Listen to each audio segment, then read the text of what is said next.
სალამი მეგობრებო. მოცალეობის ჟამს გადავიკითხე მიხეილ ჯავახიშვილის ჯაყოს ხიზნები. იმაშნია, რომ ეს ლიტერატურული შედევრი რამდენიმეჯერ უნდა გადაიკითხოთ, რადგან მასში უაღრესად რთული და საინტერესო კომენტარია ქართველერზე, ქართულ ქრისტიანობაზე, ქრისტიანობასა და ზოგადად ცხოვრების წესსა და არსზე. შევესწრები ეს ურთულესი ნაწარმოები ნაწილებად ჩავშალო, შევადარო ფიოდორ დოსტოევსკის იდიოტს, დავძებნო ნიცშეს ფილოსოფიის კვალი და მოგახსენოთ ჩემი აზრი ნაწარმოების მოქმედ გმირებზე. მოემზადეთ. საინტერესო გზაზე მივიდივართ. იწყებთ.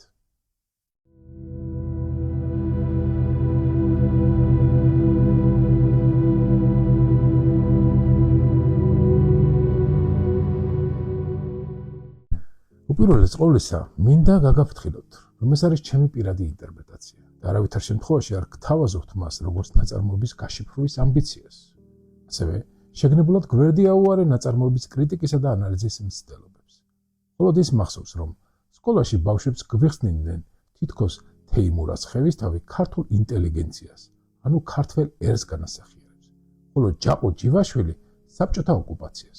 მარგო კი ქართველი ერის კულტურის სიმბოლოა, რომელიც ტყიდან გამოსულ კულტუროკ რუსეთმა მიიტაცა და წაგვართვა. მარგოს კმაყოფილი, დალხენილი გულგრილობა საბჭოთა ოკუპაციით კმაყოფილი ქართველის მეტაფორაა, რომელიც ბოლოს ჯაყოზე გათხოვებით დასალავდება. ნაწარმოების გასნობის შემდეგ ვადასტურებ, რომ ასეთი ინტერპრეტაცია სავსებით სწორია. მეტაფორებიც ემთხვევა ლიტერატურულ ნარატივს და ლოგიკაც გამართულია. თუმცა ჩემი აზრით ეს მაინც ზედაპირული განხილვაა, რადგან მიხეილ ჯავახიშვილმა უფრო ღრმა კომენტარი მოგცა ქართულ კულტურაზე, ქრისტიანობასა და ნიცშესეული ზეკაცის კრიტიკაზე. ასევე საგულისხმოა ღრმა ფსიქოლოგიური სიზუსტე, რომელიც მსხვერპლის, ასევე აგრესორის გულდასმით გარჩევას საჭიროებს.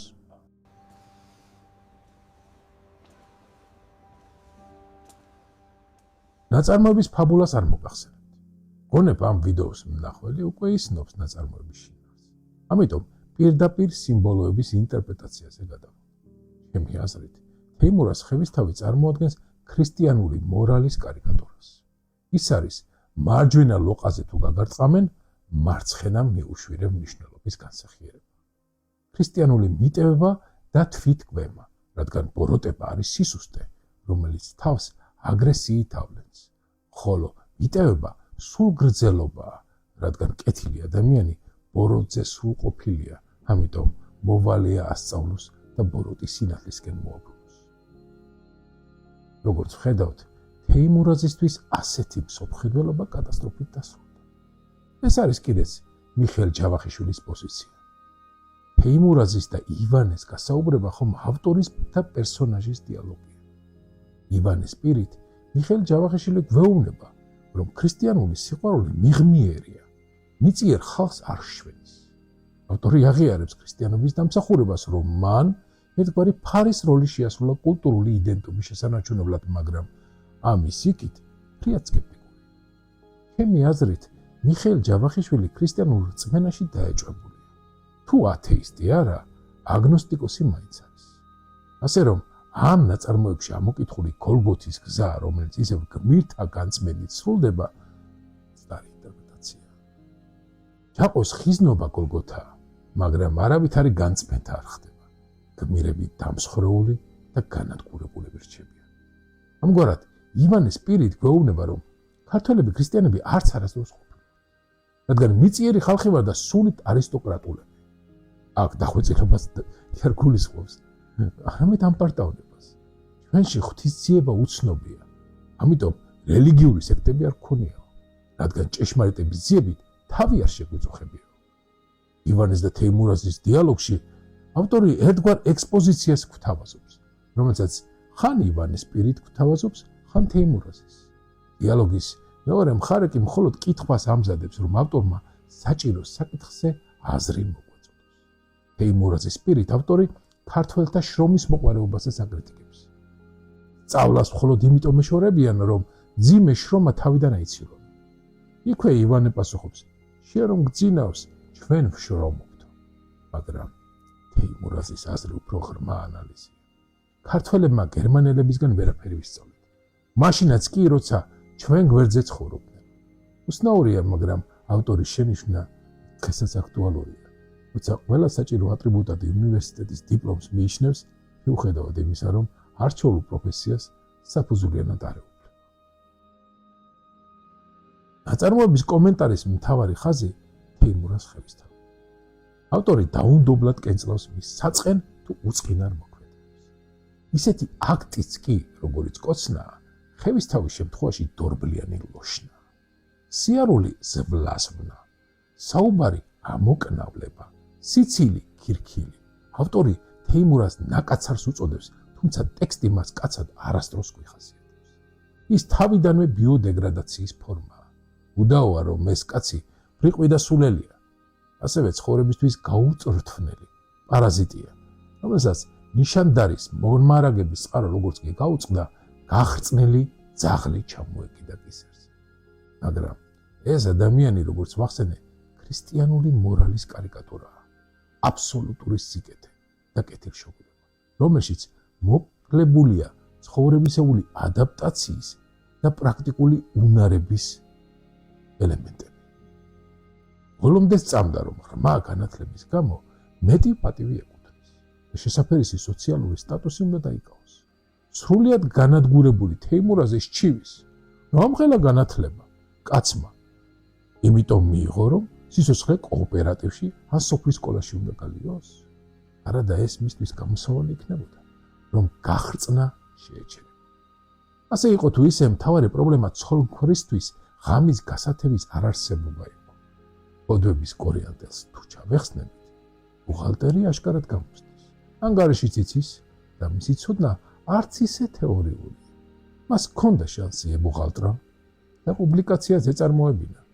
ილსებასაც გადაეჩენდა და ცოლსაც არ დაკარგავდა, მაგრამ იმდენად ბრიყვი აღმოჩნდა, რომ ეს მარტივი გამოსავალი ვერ მოწევდა. ყველაზე სასნაური მომენტი, რომელიც აღმოაჩინე, გახლავთ პარადოქსი. ქრისტიანული რწმენის კარიკატურა თეიმურაზი ქრისტიანობის მიმართ სკეპტიკურადაა გაწყვეტილი. ქრისტეს მთაზე ქადაგების ეპიზოდიდან ციტირებს ყველაზე საკრალურ ეპიზოდს. ნეტარ არიან გლახაკნის სულითა, რადგან მათი არ სასუფეველი ცათა. ნეტარ არიან მგლოვი არენი, რადგან ისინი ნუგეშცემულნი იქნებიან. თაგრული თეიმურაზე აღმოაჩენს, რომ ეს სიტყვები ნუგეშს არ აძლევს. ეს ფუფუნების სიტყვები, რომელიც მხოლოდ მაშინ ჰპოვებს აზრს, როცა ყველაფერი გაქვს. ერთგვარი სულიერი ვარჯიშია, ხოლო ვინც ითმეს, ჩაგრულია და შველას ითხოვს, მათგან ღმერთი შორს დგას და გაუქებარი ტექსტით ესაუბრება. საგულისხმოა, რომ ავტორი თეიმურაზის მიმართ ზიზღით არის გაწყვეტილი. ის არ ცდილობს კითხვაში თანაგზნობის გამოწვევას. ამ გულმოდგინო მცდელობის მიუხედავად, თეიმურაზის ძლიერი მხარეს წარმოგვიდგება. მე მჩერა, რომ მას შეეძლო მარკუს პატიება და ახალი სიცოცხლის დაწყება, თუ ჯაყო ცოლს გამოაგდებდა. ნაწარმოებში თეიმურაზის პასიურობა ხშირად იწვევს ტრაგედიას და უარყოფით შედეგებს, და შესაძლოა მისი მანიშნებელი იყოს, რომ უკიდურესი მიმტევებლობა ყოველთვის არ არის ეფექტური და სამართლიანი. ქრისტიანული მიმტევებლობის ცხოვრებისეულ ემპირიაში ჩაყენებით, ავტორმა ცხადად გვიჩვენა, რომ მუდმივი დათმობა სასაცილო და შემაწუხებელია.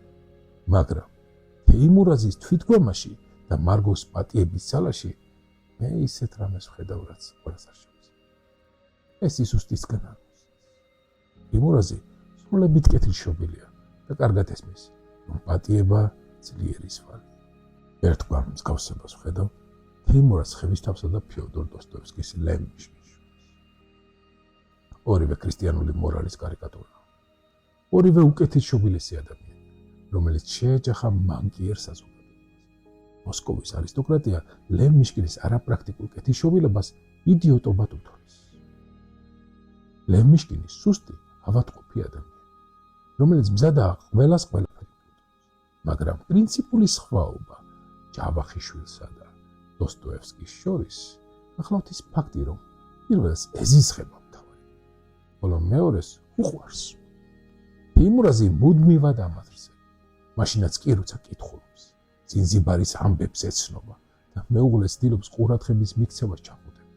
ცეკვით, მას ავტორი არასდროს წყალობს, ლევ მიშკინი კი მკითხველში სიმპათიას აღწევს. განიას უპატიოდ გაწნული სილა უსასრულო ბოდიშებად უშვება. ორივე ნაწარმოებში წარმოგვიდგება კეთილი გმირის უძლურება, სრულყოფილი სიკეთე, უძლური აღმოჩნდება ბოროტების, პრაგმატიზმის, ნებებისა და ძალადობის პირისპირ.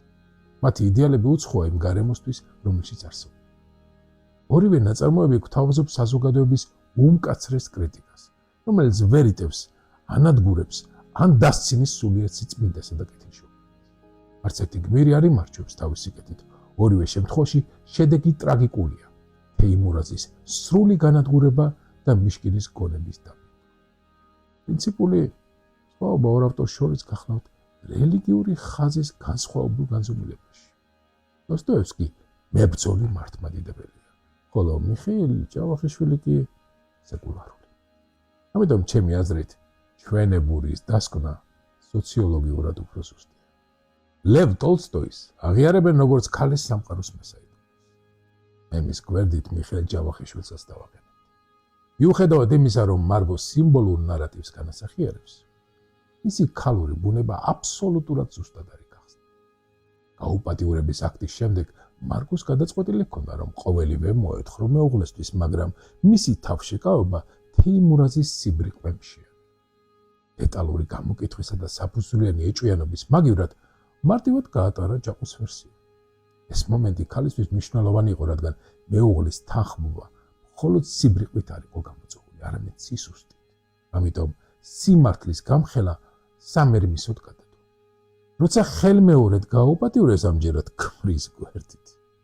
ან ისე რომ ჯაყუსგან მეუღლე მუდმივი დაცინვისა და დამცირების მსხვერპლი იყო, გადაწყვიტა, რომ ეს ასეც უნდა ყოფილიყო. ხალე ძალას დამორჩილდა, აღიარა თავი როგორც ჯილდო და ჯილდოდ გადაქცევაში იპოვა თავმოყარება.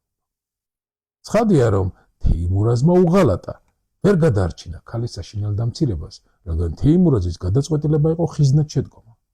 ასევე მან დართო ნება ჯაყუს, ურმით ჩამოიყვანა, არ ეფხიზლა, არც არაფერი იეჭვა, ბრიყულად მოიქცა. მაგრამ ეს არ ათავისუფლებს მარგოს პასუხისმგებლობისგან. გაუპატიურების შემდეგ მას ჰქონდა არჩევანი. ორივე მიეტოვებინა, თუმცა ეს ვერ გარისკა, რასაც თეიმურაზს აყვედურებდა, მასაც იგივე უუნარობა სჭირდა. ალბათ იფიქრა, საწასულიყო, ვის მიკედლებოდა, რადა ყაფლანიშვილის ქალი იყო და სანამ თეიმურაზს გაჰყობოდა ცოლად, ხომ ცხოვრობდა სადღაც. თუმცა შეიძლება ისიც გააბნიეს, მაგრამ ავტორი ამის შესახებ არაფერს გვეუბნება. სხვაგვარად რომ თქვათ, მასაც სოციალური უმწიფრობა სჭირდა და მარტოობის შეეშინა. ამიტომ მიენდო თეიმურაზს.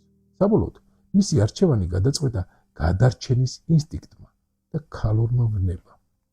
გამწარებული თეიმურაზი ქორწილის სადღეგრძელოში უწოდებს მადამ ფალოს. მარგო შიგნით გაერია დამცირებულობის კომპენსაცია სექსუალური დაქვემდებარებით.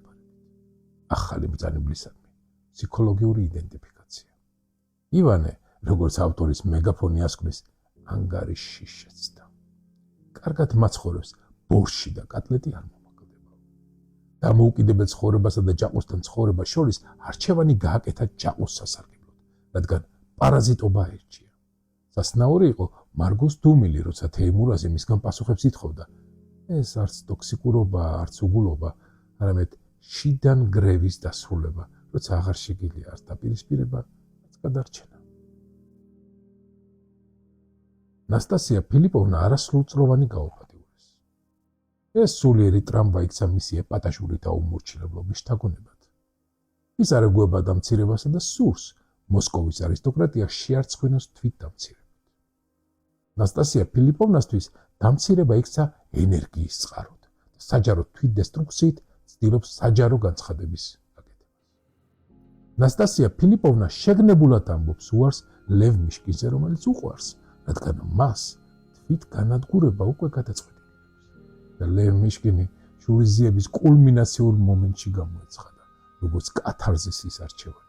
ამის მაგალითად ის ამცირებს განიას და შემდეგ ის ირჩევს ორფიონ როგოშინს, როგორც თვით განადგურების იარაღს.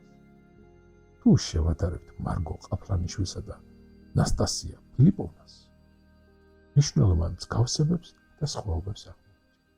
ორივე გაუპატიურეს. ორივე გარემოებათა მსხვერპლი იყო.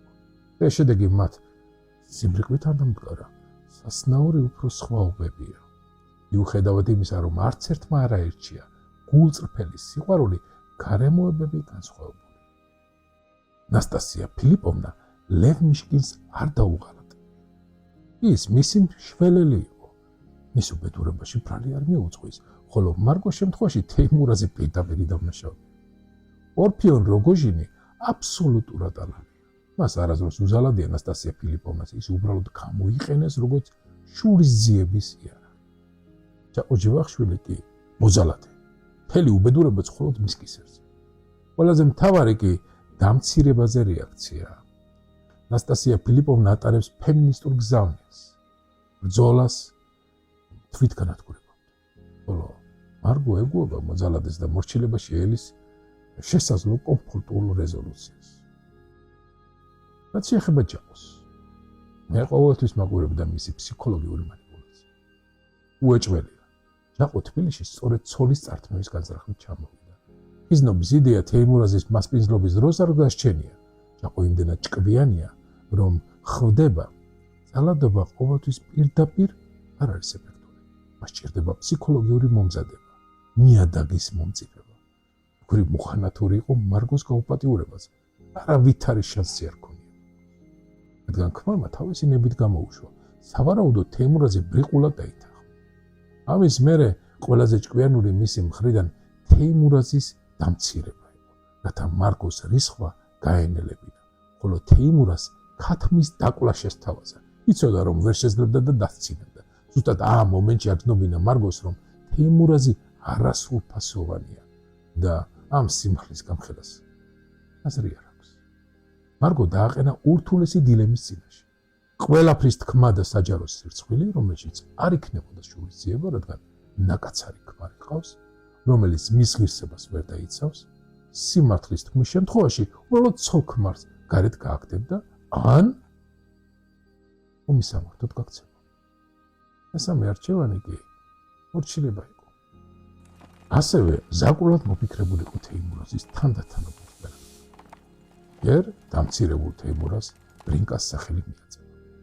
მარგოს მეუღლის წინაშე საჩუქრებს ჩუქნიდა, სუსტი თეიმურაზი კი შარის მოდებასაც ვერ ბედა.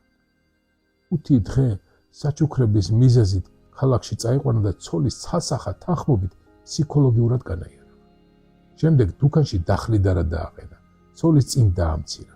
მერე კი ლოგინი მიუტანა, რომ მეყარაულა. ამ მომენტში არც აზრი ჰკითხა, არც მოელაპარაკა, პირდაპირ გადაწყვეტილება მიახარა. სადაც ფსიქოლოგიურად დამორჩილებული თეიმურაზი უარის თქმას ვერ ბედავდა. ხოლო წუწუნებდა, იქნებ სხვამ გაათიოსო. ხოლო სახლში დაგეშილი ძაღლი დააბა, რომ თეიმურაზის მოსვლა შეეტყობინა. ანუ ბოლოს თეიმურაზი გაწრთვნა. მისი ყველა შესაძლო ქცევა ჯაყოსთვის ცნობილია. მიუხედავად იმისა, რომ ავტორი ჯაყოს მუდმივად ხეპრეთ გაუნათლებელ ბრიყვად ახასიათებს, ის სულელი არ არის და შეცდომას არ უშვებს. მისი გაღატაკება გარემოებათა მიზეზით ხდება და არა შეცდომის გამო. ჯაყო შესანიშნავად ფლობს манипуляციის უნარებს. თეიმურაზის ქონების და ცოლშვილის დაუფლების შემდეგ ჯაყო ნიშანდარის ადგილობრივ ბატონად იქცა, რომელიც მოსახლეობას ავიწროებს, თუმცა მისი მეთოდი მათრახისა და თაფლაკვერის ბალანსს ემყარება. სოფელს ეხმარება და სახმარებლად მზად არის. სუფრიანია, გამგეობაშიც მუდმივად სოფლის დაფინანსებას იხვეწნება, ჟორდანიის მთავრობასაც ეტრფოდა და ბოლშევიკებსაც. ჯაყოს ცხოვრების ზუსტი ალყო აქვს, მაგრამ ისტორიული პროცესი ამარცხებს. ამ მხრივ ჯაყო ჩვენთვის კარგად ცნობილ თანამედროვე პერსონაჟს მაგვირებს. ეს უკვე გაცხადებულ ტოტალიტარიზმში ცხოვრობ და ბოლოს სიმბოლოების ემით უნდა ვისაუბროთ. ალბათ ხვდებით ვის გულისხმობ. ჯაყოსა და პარფიონ რაგოჟინის შედარებას გონი აზრი არ აქვს, რადგან აბსოლუტურად განსხვავებული პერსონაჟებია. პარფიონი მხოლოდ ატრიბუტია, დეკორაცია, იარაღი, რომელმაც უნდა გაისრულოს. ჯაყო კი ეპოქის არქეტიპია, ისტორიული პროცესის ანარეკლია. მისი მოტივები ცხადი და გასაგებია. არსებობს მოსაზრება, რომ ჯაყო იოსებ სტალინის პროტოტიპია, ჯივაშვილის გვარიც საეჭვოდ გავს ჯუღაშვილს. მიკურად ასეთი კავშირის დაძებნა შესაძლებელია, მაგრამ პირდაპირ ფაქტები არ არსებობს. ჩემთვის უფრო საინტერესოა ჯაყოს ანალიზი, როგორც ნიცშეს ზეკაცის პროტოტიპის კარიკატურა. ჯაყოს შეუზღუდავი ძალაუფლების ნება ხმართავს. მისთვის ბედნიერება დაბრკოლებათა გადალახვა. მას არ აქვს თანაგზნობა სუსტებისადმი, მაგრამ რაც არ აქვს, ეს არის ნიცშესეული ზეკაცის ქმნადობის უნა. ჯაყო არაფერს ქმნის, ის მხოლოდ ანადგურებს, ანითვისებს. ამიტომ ის ზეკაცის კარიკატურაა. ჯაყოსა და თეიმურაზის კონტრასტით ქრისტიანული მორალისა და ნიცშესეული ზეკაცის უკიდურესი გამოვლინებაა ანაჩვენები. ორი უკიდურესობის წარმოჩენით ფილოსოფიურად გაშლილია მახინჯი არაკონსისტენტური სურათი, რომელიც აშკარას ხდის მთავარ ეგზისტენციალურ კითხვაზე პასუხს. თეიმურაზის და ჯაყოს გზა ჭეშმარიტებამდე არ მეგობრობს. ორივე მრუდე და თავისებურად მახინჯია. მარგო კი ორივე გზის ზიარებით დაზარალებული ადამიანი, რომელიც ბოლოს განადგურებული რჩება. ჯაყოს ნინაკა ამარცხებს. ნინაკა არ არის პარტიის ან კომისარიატის პირდაპირი წარმომადგენელი. ის უფრო კოლექტიური ქვეცნობიერის ხმა, რომელსაც მოჰყავს შურისძიების მორალი. ვინც ოდესმე სჯობდა სხვებს, ის დამნაშავეა. მიუხედავად იმისა, რომ კოლექტივიზაცია ტექსტში ჯერ ოფიციალურად არ ჩანს, ნინაკა უკვე მორალურად ამართლებს მის აუცილებლობას. ასე ხდება, რომ სახელმწიფო ჯერ არ მოსულა, მაგრამ მისი ძალადობის ლოგიკა უკვე ხალხის მორალშია გაღრმავებული. ამიტომ ნინაკა მოქმედებს არა სტალინის სახელით, არამედ იმ სახელით, რომელიც სტალინის ძალაუფლებას შესაძლებელს ხდიდა. ხალხის სამართლის. ამ მხრივ მიხეილ ჯავახიშვილის ნაწარმოები ნამდვილად წინასწარმეტყველურია. ნაწარმოები 1924 წელს გამოიცა. კოლექტივიზაცია და განკულაკების პროცესი კი 4-5 წლის შემდეგ დაიწყო. ჩემი აზრით ნაწარმოები კარგად სრულდება. ივანე როგორც ავტორის მეგაფონი გვეუბნება, რომ ჯაყო მარგოს მალე გააგდებს. დაბრალო თეიმურაზი გისმანებაში წარმოიდგენს, როგორ შეურიგდება მრავალ ტანჯულს. ვიფიქრებდი, რომ ეს მანება წინასწარმეტყველურია, მაგრამ ნაწარმოების ლოგიკა მოვლენათა სხვაგვარ გაგრძელებას მკარნახობს.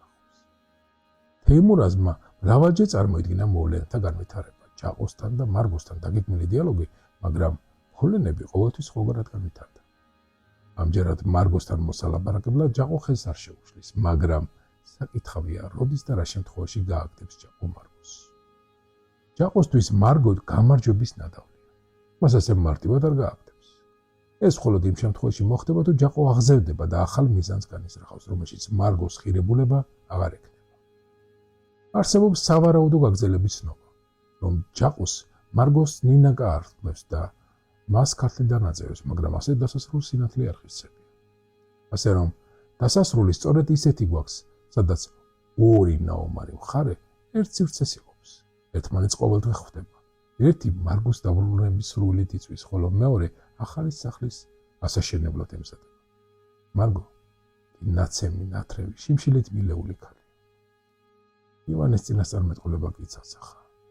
ჯაყო მას აუცილებლად გააგდებს. ჩემი აზრით თეიმურაზი კვლავ შეურიგდება მარგოს. ეს იქნება მათი გოლგოთის გზის დასასრული.